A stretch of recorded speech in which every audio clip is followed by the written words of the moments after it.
പ്രിയ സ്നേഹിതരെ, ചിലപ്പോഴെങ്കിലും നമ്മുടെ പ്രാർത്ഥനായാമങ്ങൾ പരാതികൾ മാത്രമായിട്ട് അധംപതിച്ചു പോയിട്ടില്ലേ? ശ്രേഷ്ഠമാകേണ്ട ആത്മീയ നിമിഷങ്ങൾ ജീവിതത്തെ തളർത്തിയ അനുഭവങ്ങളെക്കുറിച്ചുള്ള പ്രതിഷേധങ്ങളായി വിലകുറഞ്ഞു പോയിട്ടില്ലേ? മദ്യപാനിയായ ഭർത്താവ്, ഉഴപ്പി ജീവിക്കുന്ന മകൻ, രോഗക്ലേശങ്ങൾ, സാമ്പത്തിക പിടിമുറുക്കങ്ങൾ, അയൽവക്ക തർക്കങ്ങൾ, ജോലിസ്ഥലത്തെ പ്രശ്നങ്ങൾ, അങ്ങനെ നിരവധിയായ പരാതികളുടെ വെടിപ്പുകെട്ടായി മാറുന്ന അനുദിന പ്രാർത്ഥനകൾ ആത്മീയ ജീവിതത്തിൻ്റെ ശോചനീയ അവസ്ഥയാണ് കാണിക്കുന്നത്.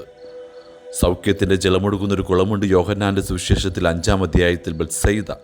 ആ വാക്കിൻ്റെ അർത്ഥം ദ ഹൗസ് ഓഫ് മേഴ്സി എന്ന.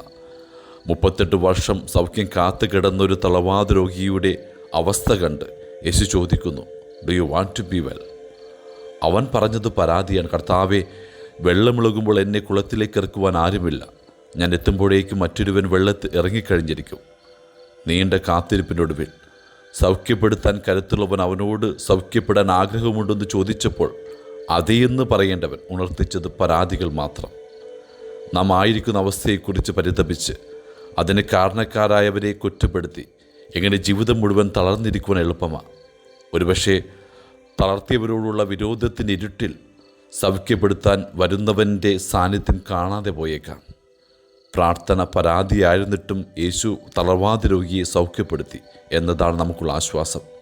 38 വർഷം താൻ അവഗണിച്ച് കളഞ്ഞവരുടെ മുമ്പിൽ കിടക്കയുമെടുത്ത് അവൻ നടന്നു പോകുന്നുണ്ട്.